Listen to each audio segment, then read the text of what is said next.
I saw a crow building a nest. I was watching him very carefully. I was kind of stalking him, and he was aware of it. And you know what they do when they become aware of someone stalking them when they build a nest, which is a very vulnerable place to be? They build a decoy nest. It's just for you.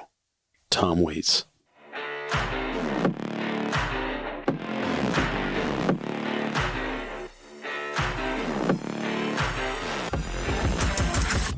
What is the language of leadership? It is the skills, traits, lessons learned, communications, and inspirations of leaders. The Language of Leadership podcast will help you develop the successful tools renowned leaders have discovered and have used effectively, sharing with you how to be the leader you desire to be and the leader your team will desire to follow. Now, here is your host, Chuck Marting. Hello, and welcome to this week's episode of The Language of Leadership. I'm your host, Chuck Marting. As a leader, we find ourselves in different situations all the time. Some of these situations can be a challenge, some relieving, and some very exciting, but it really doesn't matter which of these situations you may find yourself in as a leader. There is one thing I can guarantee, and that is you're being watched. As a leader, you have to realize and expect to be in the goldfish in the bowl, and the amount of time you are watched increases with the amount of importance you have in your leadership position. For new leaders just starting out, this can be a very overwhelming feeling when you discover or you realize you're being watched for any reason. The opposite of that, there are leaders who want to be watched. They even expect it to happen. They use this as a tool to set the tone and direction of their leadership and to promote what they are wanting to accomplish. They're not worried about being set up or if others will question what they're doing. They have a goal, they have a plan, and they know what they're doing and why they are doing it. So, regardless of whether you like or dislike, expect being watched. You can discover how to maintain your privacy while you know you're in the public eye. The key to this is finding balance. I've heard leaders say they have built a wall between their professional responsibilities and that of their families to maintain a personal life, trying to shield their family and protecting them from their professional responsibilities and minimizing the exposure or the backlash they as a leader may expect by protecting their family at the same time. This may even be justifiable. However, by doing this, you're cutting yourself off from the very people you lead and can give a public perception that you as a leader are attempting to hide something regardless if this is true or not. So in either case, this isn't good. Have you ever lived in a small community or a town? I do, and I can tell you that there really isn't such a thing as privacy. It doesn't exist. And unfortunately, in a quiet or a normal small town, this is something that just happens. My kids hated growing up in a small town because they knew if they got in trouble in school or they'd done something in the community that they shouldn't have, by the time they got home, their mother and I had already been made aware of it through phone calls or people stopping by the house. It's interesting to see how quickly the perception of one person sharing with others what they have interpreted in any given situation, regardless if it directly affected them or not, how it can be instantly believed and have judgment passed without the individual accused of such behavior being able to speak to the situation or give a reason for what they have done or what they have been judged to have done. In some communities, individuals accused of wrongdoing may even read about their situation in the town newspaper, making any incident very public where judgment is passed even before someone can defend themselves. Most of the time, even once a situation may be found to be false, the reporting of this or the sharing of it with others is what was originally reported was wrong. It doesn't matter. It's less urgent, and it's going to get out. And when it is reported the wrongdoing, you can not even expect an apology. It's put out there.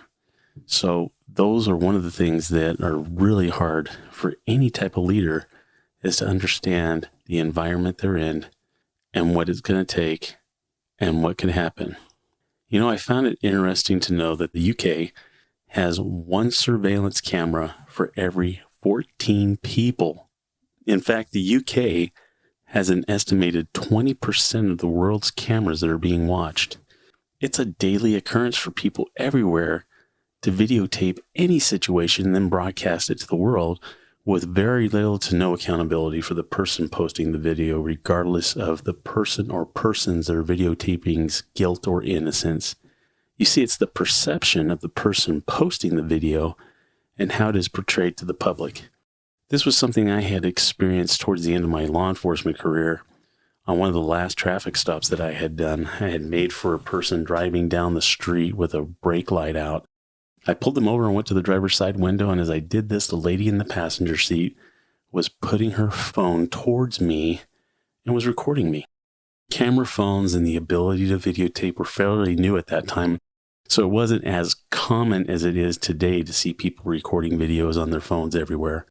So I asked what she was doing, and she replied, "I'm videotaping you. We know how you cops are." I then asked again if she was still recording, and she stated that she was. And I replied, "Good. Make sure you get this. You have a tail light out. There's an AutoZone 2 blocks up the street, so stop and get a replacement bulb." And I began to walk away when the lady recording asked, "Is that it?" And I told her, "Yeah, most people are not aware that they have a tail light out until someone tells them." Again, remember, especially in this day and age that we're in, everyone is recording what you are doing. A lot of times, the people that are recording these videos are hoping to have the next viral video that goes out where they get fame just because they were in the right place at the right time, recording an incident that everybody wanted to see. As a leader, you have to be aware and be more cautious and conscious of this. Be professional always. Be cautious of what you say or who your audience and bystanders are. People generally, for whatever reason, soon forget that they are being watched as well, 24 hours a day. It doesn't matter if you're running to the store to get milk, stopping to get gas, or sitting at a traffic light. People in the digital media they have are always watching and recording, just waiting for their next opportunity to become the next social media sensation. So, when is it right for you as a leader to have cameras installed or in use with your team or your workplace? Well, you need to know not only what the privacy laws are in your state as an employer, but also what is allowed and what isn't. You should post notices openly advising everyone that they are being recorded. Know your company policy regarding both video and audio recording as a supervisor, and advise employees as well that your policies state what they state regarding the recording of incidents in the workplace. Make sure your employees understand that these policies and where they're at and what rights they have, and answer any questions that they may have. This is an excellent team training and a great discussion opportunity to have to ensure clarity and familiarity with these policies. A famous film star recently said in an interview that whenever she goes out in public, she imagines being watched by someone who has a crush on her. It's her way of dealing with the press invading her privacy and the need to be aware that she can be filmed anywhere at any time. When she was asked, she found this to be too demanding or unfair. She said she chose to have a public life, and so she accepts the attention as part of that choice. Even knowing that people can do this, it still makes it very uncomfortable, and very soon you find out the dark side of social media and the digital imaging. Anyone with a phone camera can take a high-value picture or even make money from it. Leaders from every area of life need to think about this as well. Any civil servant who argues angrily with a sales clerk can become newsworthy to the local press, and the local dignitary that can be photographed parking illegally in a space reserved for the disabled can be tried in the court of social media. There have been studies that have found that being watched did lead, though, to greater honesty, and that study was done by the University of Newcastle, What they did was they placed an image of a pair of eyes next to the honesty box, next to the coffee maker. The coffee room that the people were walking into to pay for their coffee ended up with the eyes next to it, having people pay 3 times more than those from a control group who went in to get coffee but didn't have the eyes next to the box. The other thing that is very obvious with this is politics. Politics that you as a leader will attract envy, even with complete strangers wanting your job, your desk, or even your files. These individuals' motives can be from a wish for your status and power or their admiration that you attract, or even wanting your salary. Those of us who have actually held a leadership role know that no matter how high you are on the food chain, there's always someone higher and has more power, even as a CEO. CEOs will answer to a board of directors and shareholders. So remember, transparency is an excellent communication skill. It will save you as a leader and will help you endure political scramble when you make it clear why you do what you do and how you choose to do it. And as you progress in your career, creating a paper trail should become effortless and automatic. It will always help you in staying honest and understanding how to react under stress. On the positive side, behaving well in public, it's just another discipline in an already structured life. It will also help you in avoiding that gray area when it comes to behavior. Remember the story that I told you about earlier where we just had a simple picture of eyes next to a pay for your coffee box led to people paying more money than they would have normally. This helped keep people honest, and it should be the same thing that we remember as we lead as well. Something that we as leaders have to realize and take on with that responsibility of leadership is understanding that we are going to make wrong decisions or make bad choices. The biggest thing that you got to do is own up that you've messed up. You said something you shouldn't have said. You failed to deliver. You acted inappropriately in public. You've offended an employee, a customer, a partner, or a shareholder.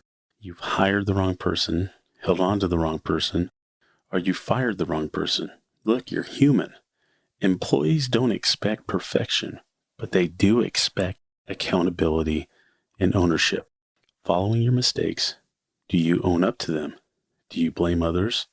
Do you look for opportunities to learn from your mistakes and teach others what you've learned?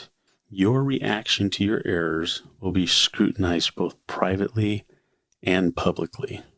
Always remember when being confronted about things such as this that we've discussed today, that there might be a video, there might be a picture, there might be a reason why they're asking you specific questions about certain things. The best policy you can have is to be honest. Don't try to cover up. Don't try to defend. Take ownership and be honest. Leadership is complex and it is difficult. However, with self-awareness in our most challenging times, we're given the opportunity to inspire others, and our resilience, our focus, and our strength will come through.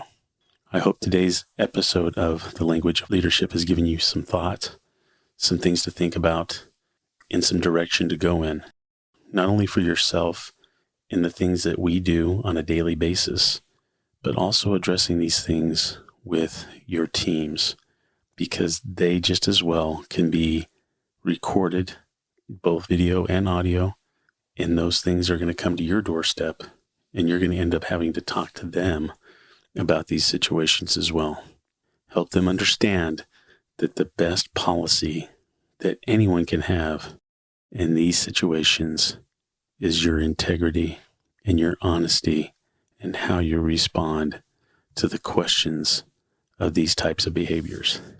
Hope you enjoyed this episode of The Language of Leadership and would encourage you to share it with those that are in your circle, other leaders or other people that you feel would benefit from this podcast. It's how the podcast grows and how we're able to continue to bring content to you, our listeners.